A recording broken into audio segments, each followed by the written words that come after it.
Hey guys! Welcome back to my channel. So for today's video is another layout na naman ang ating gagawin using Microsoft Word, and this time ang gagawin naman natin ay may theme na pink and gold na pang 18th birthday or pang debut invitation, pero pwede nyo din itong gamitin para sa inyong wedding invitation kung ang theme ninyo is pink and gold. So sobrang ganda nito, sobrang dali lang nitong gawin. So kung gusto ninyo ng ganitong layout, isang image lang yung kailangan nyo i-download dyan sa Google, at ito ay ang pink and gold roses background. At makikita nyo dyan sa Google yung ginamit ko dito sa layout na ito. Pero meron akong good news sa inyo.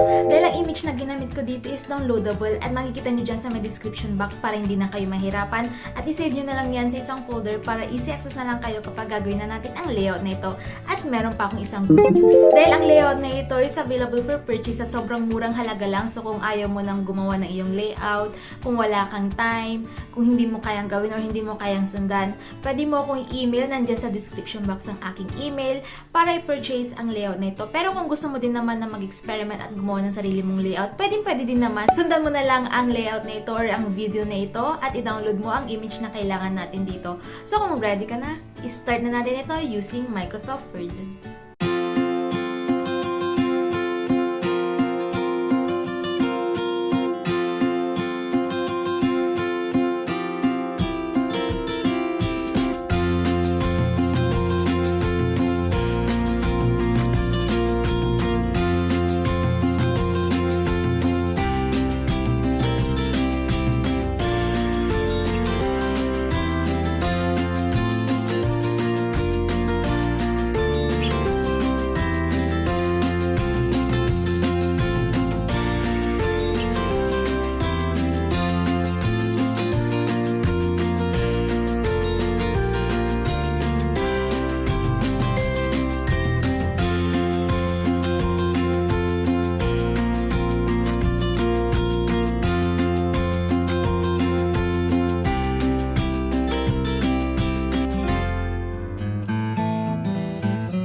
So ayun, meron na tayo nitong pink and gold roses na pang 18th birthday or pang debut invitation, pero pwede nyo din itong gawin para sa inyong wedding invitation. So sana nagustuhan ninyo ito.